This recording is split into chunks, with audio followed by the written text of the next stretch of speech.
సర్వశక్తి కలిగిన యేసుక్రీస్తు వారి శ్రేష్టమైన నామంలో ఈ ఉదయకాల మన్నా అనే ఈ చక్కని కార్యక్రమాన్ని చూస్తున్న మీ అందరికీ నిండు హృదయంతో వందనాలండి.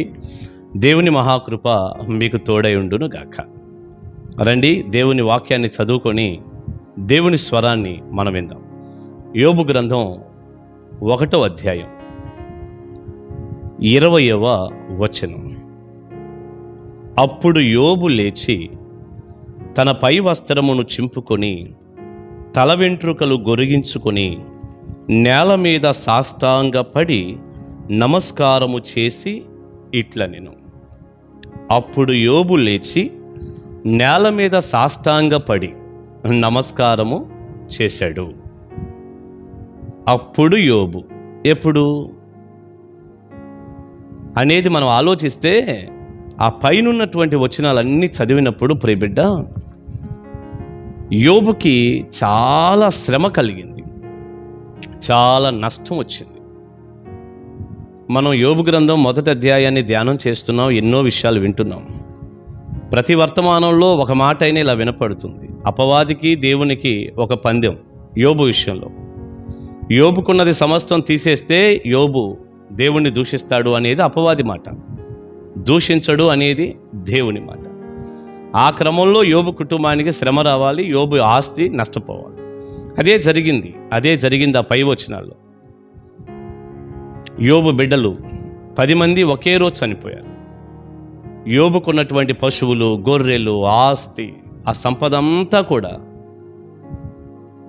ఒక్క రోజులో తుడుపు పెట్టబడింది. పనివాళ్ళు పరిగెత్తుకుంటూ వచ్చారు. ఒంటెల దగ్గర నుంచి, గొర్రెల దగ్గర నుంచి ఎవరైతే ఉన్నారో అందరూ నష్టపోయారు, అన్నీ నష్టపోయినాయి. ఒక్కొక్క వ్యక్తి పరిగెత్తుకుంటూ వచ్చి, అయ్యా ఇలా జరిగింది, ఇలా నష్టం వచ్చింది, ఇలా శత్రువులు వచ్చి వీటిని ఎత్తుకుపోయారు, ఇదిగో ఇలాగా భయంకరమైన వాతావరణంలో ఇవన్నీ కూడా చనిపోయి ఇలా వాతావరణం అంతా చెప్పారు. మొత్తం అసలు ఆస్తి అంతా కూడా టోటల్గా, బిడ్డలు కానీ ఆస్తి కానీ అతనికి ఉన్నదంతా పూర్తిగా తుడిచివేయబడిపోయింది. ఆ మాటలన్నీ యోబు విన్నప్పుడు, అప్పుడు యోబు లేచి అన్న పదం, అప్పుడు అంటే ఇంత భయంకరమైనటువంటి శ్రమ కలిగినప్పుడు ఆ శ్రమకు సంబంధించిన ఆ మాటలు, ఏదైతే ఇంత నష్టం వచ్చింది అన్నారో ఆ మాటలు విన్నప్పుడు. సాధారణంగా మన జీవితాల్లో ఏదైనా ఒక నష్టం కలిగితే ఏం చేస్తాం మీరు ఆలోచించండి. ఏదైనా బిడ్డలకి ఒక చిన్న ఇబ్బంది వచ్చింది, ఒక చిన్న యాక్సిడెంట్ జరిగింది, ఏదో కాస్త చిన్న దెబ్బ తగిలింది అనుకోండి, ఆ మాటకు కూడా మనం ఎంత కంగారు పడిపోతాం, ఎంత ఒత్తిడికి లోనవుతాం ఏమండి. ఇక ఏదైనా ఆస్తి నష్టం మనకు వాటిల్లితే అంత దుఃఖపడతాం, అందులోంచి తేరుకోవాలంటే ఎంత కష్టం. నాకెందుకు ఈ నష్టం వచ్చింది, అయ్యో నాకు నష్టం వచ్చింది కదా, నన్ను వాళ్ళు మోసం చేశారు, వీళ్ళు మోసం చేశారు, ఎంత నష్టం నాకు వాటిల్లిందంటూ నిజంగా ఎంత బాధపడిపోతామో, ఎంత బాధపడతామో. ముఖ్యంగా ఆడవాళ్ళు అయితేనండి నష్టాన్ని అసలు తట్టుకోలేరు, భలే బాధ వచ్చేస్తుంది. కొద్దిపాటి నష్టం కూడా అరే రే లాస్ అయిపోయిందే, నా డబ్బులు పోయినాయే అని ఎంత బాధ వచ్చేస్తుందో. కానీ యోబు జీవితంలో ఇంత భయంకరమైనటువంటి నష్టం వాటిల్లితే యోబు చేసిన పని చూడండి. అప్పుడు యోబు లేచి తన పై వస్త్రమును చింపుకొని తల వెంట్రుకలు గొరిగించుకొని, ఈ తల వెంట్రుకలు గొరిగించుకోవటం, పై వస్త్రాన్ని చింపుకోవటం దేనికి గుర్తు అంటే అది శ్రమకి గుర్తు, కష్టానికి గుర్తు. నిజంగా శ్రమ కష్టమేగా వచ్చిందప్పుడు. అందుకే యోబు పై వస్త్రాన్ని చింపుకున్నాడు, తల వెంట్రుకలు కట్ చేసుకున్నాడు. అలా చేసి ఏం చేశాడు, నేల మీద సాష్టాంగపడి నమస్కారము చేసి ప్రార్థన చేశాడు అని ఉంది. నేల మీద పడి నమస్కారము చేసి దేవుని సన్నిధిలో ప్రార్థన చేసుకుంటున్నాడు. అంత శ్రమ వస్తే యోబు ప్రార్థన చేస్తున్నాడు. అది కూడా ఎలా, నేల మీద సాష్టాంగ పడ్డాడంట దేవుని సన్నిధిలో. బైబిల్లో కూడా ఒక మాట ఎలా ఉంటుందంటే, రండి మనం యెహోవా సన్నిధిన, మనల్ని సృజించిన దేవుని సన్నిధిలో సాష్టాంగపడి నమస్కారం చేద్దాం అని బైబిల్లో ఉంటుంది. ప్రియులారా, ఈ రోజున మనం గమనిస్తే మనం అన్నీ బాగుంటే కూడా, అసలు దేవుడు ఎన్నో మేలులు చేస్తే కూడా సాష్టాంగ పడేవారు కనపడుతున్నారా? దేవునికి నమస్కారం చేసేవాళ్ళు కనపడుతున్నారా? మంచి ఇల్లు, మంచి వాహనాలు, మంచి ఉద్యోగం, చక్కని భార్య, బిడ్డలు, భర్త, కుటుంబం, కాస్త బ్యాంకుల్లో మంచి బ్యాలెన్సు. ఏమండి, దేవుడు ఎన్ని కార్యాలు! మన కొరకు ఆయన ప్రాణమే పెట్టి రక్షణ ఇచ్చి రేపు నరకం కొట్టివేసి పరలోకాన్ని దేవుడిస్తున్నాడు.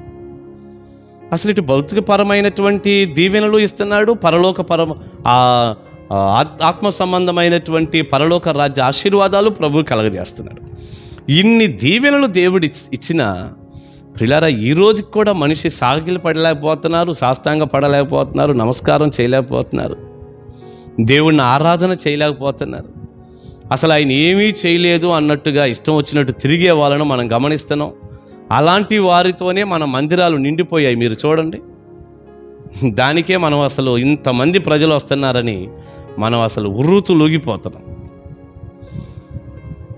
మేలు చేస్తేనే సాష్టాంగ పడలేకపోతున్నారు. కొద్దిమంది భక్తులు ఉన్నారు. శేషం ఎప్పుడూ ఉంటుందండి దేవుని సన్నిధిలో, గుర్తుపెట్టుకోండి, శేషం ఎప్పుడూ ఉంటుంది. కొద్దిమంది ఉన్నారు అన్ని సమయాల్లో దేవుణ్ణి స్తుతించే భక్తి పరులు ఉన్నారండి, లేరని మనం అనకూడదు, ఉన్నారు. నా మట్టుకు నేనైతేనండి అన్ని సమయాల్లో దేవుణ్ణి ఆరాధన చేస్తాను, అన్ని సమయాల్లో దేవుణ్ణి స్తుతిస్తాను. ఏది జరిగినా నా దేవుని చిత్తం కదా అని నేను నమ్ముతాను. కష్టంలో, సుఖంలో, ఆనందంలో, దుఃఖంలో, ఏ సమయంలోనైనా దేవుని సన్నిధిలో సాగిలు పడతాను. అలాంటి భక్తులు ఉన్నారు, ఎందుకు లేరు? మన మందిరాల్లో కూడా కొద్ది మందిని చూస్తాం అలాంటి వారిని, కానీ ఎక్కువ మందిని అలాంటి వారిని మనం చూడం. ఏదో అవసరం వచ్చినప్పుడు దేవా అని సాగిలు పెడతారు, దేవుడు ఏదో కనికరించి గొప్ప కార్యం చేయంలోనే లోకంలో కలిసిపోతూ ఉంటారు. యోబు అలాంటి వాడు కాదండి. ధర్మశాస్త్రం లేని కాలంలోనే యోబు అసలు ఏం భక్తిపరుడండి. అసలు టోటల్గా అసలు యోబుకు వచ్చిన నష్టం ఎక్కడ మనం వినం. అసలు దాదాపుగా ఇలాంటి విపత్తులు పలానాసాట జరిగినాయని ఎక్కడ ఏ న్యూస్లో కూడా వినం. ఒకరిద్దరు చనిపోవటము, లేకపోతే కొద్దిపాటి నష్టం కలగటము అయ్యేగా జరుగుతాయి. అసలు ఆయనకు ఉన్నటువంటి టోటల్గా మొత్తం లాస్ అయిపోయినప్పుడు కూడా దేవుని ఎదుట సాగిలపడి ఆయనకి నమస్కారం చేసి ఆరాధన చేస్తున్నాడు. ఏం భక్తుడండి. ప్రియబిడ్డ, నీ జీవితంలో నష్టం వాటిల్లినా అందులో దేవునికి మంచి ఉద్దేశమే ఉంటుంది, మంచి ఉద్దేశమే ఉంటుంది. మనకు అర్థం కాకపోవచ్చు, ఈ మానవ మనసుకి మంచి ఉద్దేశం ఉంటుంది. ఆయనకి అర్థం కాకపోయినా దేవుణ్ణి స్తుతించటం, సాగిలపడి ఆరాధన చేయటం ఒక నిజ క్రైస్తవుని లక్షణం. ప్రభువా, నాకు నష్టం వచ్చింది, నాకు కష్టం వచ్చింది, అయినా నేను సాగిలపడి నిన్నే ఆరాధన చేసుకుంటాను. ఇది కదా నిజమైన భక్తి. నిజంగా ఈ ఉదయకాలం మన్నాలో ఈ చిన్న సందేశం నీ జీవితానికి మేలుకరంగా దేవుడు మార్చాలని కోరుకుంటున్నాను. ప్రియబిడ్డ, ఒకవేళ శ్రమ వచ్చింది, కష్టం వచ్చింది, దేవుడు నా జీవితంలోనికి ఎందుకు ఈ శ్రమను అనుమతించాడు అంటూ నీకు కలిగిన కొద్దిపాటి కష్టాన్ని చూసుకొని, కొద్దిపాటి నష్టాన్ని చూసుకొని దేవుణ్ణి ఆరాధించటం, ప్రార్థించటం, సాగిలపడటం, మందిరానికి వెళ్ళటం మానేసావేమో ఒకసారి ఆలోచించు. మరలా దేవుని సన్నిధి గడుపు. ఎంత శ్రమలోనైనా సాగిలపడే అనుభవాన్ని అలవర్చుకో. అప్పుడేగా దేవుడు నిన్ను దీవిస్తాడు. God bless you. దేవుని మహాకృప మీ అందరికీ తోడై ఉండును గాక. ఆమేన్. ప్రార్థన చేసుకుందాం. పరిశుద్ధుడా, ప్రేమగల తండ్రి, యోబు గ్రంథం 1వ అధ్యాయం నుంచి ఎన్నో ఆత్మ సంబంధమైన పాఠాలు మాకు నేర్పిస్తున్నారు. ఈ రోజున మేము చదువుకున్న 20వ వచనం ప్రకారం ఎంతో నష్టం జరిగిన సమయంలో కూడా అప్పుడు యోబు లేచి సాగిలపడి నమస్కరించి మిమ్మల్ని ఆరాధన చేశాడు అని మేము చదువుతున్నాం. ప్రభువా, మా జీవితాలలో మేలులు కలిగినప్పుడు సహితం మిమ్మల్ని ఆరాధించలేకపోతున్నామే. నిజంగా మేము సిగ్గుపడుతున్నామయ్యా. మేము ఈ వాక్య ధ్యానాలలో మేము దీవించబడుతూ ఉన్నాం. వీటిని ధ్యానిస్తున్నప్పుడు నాయన మాకు సిగ్గు కలుగుతూ ఉంది. యోబు లాంటి భక్తిని మా అందరికీ దయచేయండి. ఎంతమంది ఉదయకాలం వాక్యం వింటున్నారు, వారందరూ కూడా ఈ రీతిగా మీలో పరిపక్వతలోనికి వస్తూ, మీ సారూప్యంలోనికి, మీ లక్షణాలలోనికి ఎదుగుతూ తద్వారా కలిగే అన్ని రకాల ఆశీర్వాదాలు పొందుటకు సాయపడండి. యేసు నామాని ప్రార్థన మనవులు అడుగుచున్నాను తండ్రి. Amen, amen. God bless you. దేవుని కృప మీకు తోడై ఉండును గాక. ఆమేన్. కలుసుకుందాం.